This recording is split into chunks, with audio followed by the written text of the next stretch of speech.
Encourage people. You want good customer service, you've got to give good customer service. You walk into a store and say, well, I have a right to customer service. No, my mother would say, every right comes with a responsibility.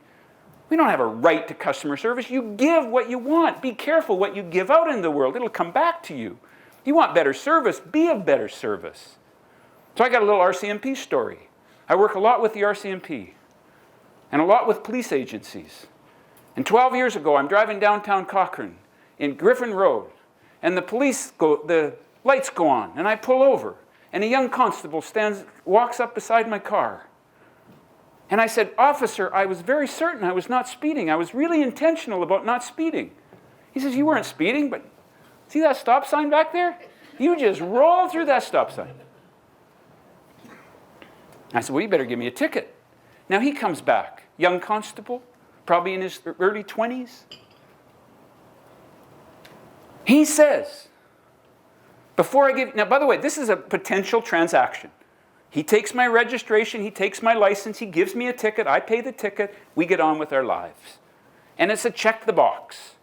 I checked the box, I paid the ticket, he gave the ticket, he did his job. But no, this particular constable stepped into leadership, and he stepped into leadership with one question. Do you know what he said? Would you like to know why I'm giving you this ticket? Now we're talking about a leader. Why? Why give me a ticket? Just so we can make more money in our coppers for the community? Maybe.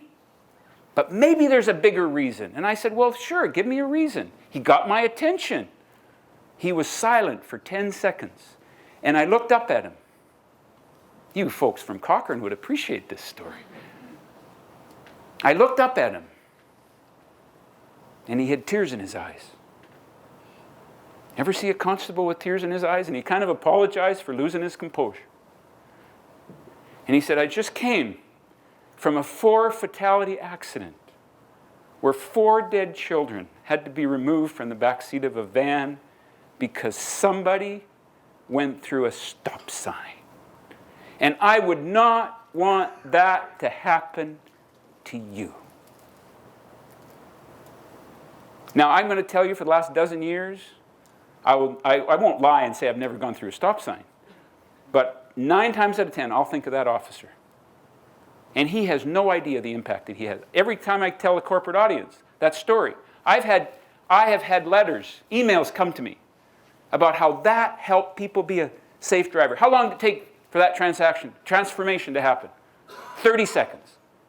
And it changed their life. Now, I'm talking to the district commanders, to the detachment commanders in the East Central District of the K Division here in Alberta last year. And I told them that story. And I said, you know what? One day I'd love to be able to meet that officer. I have no idea who he is. I'm not even sure when. I'm talking to the RCMP. 10 minutes later,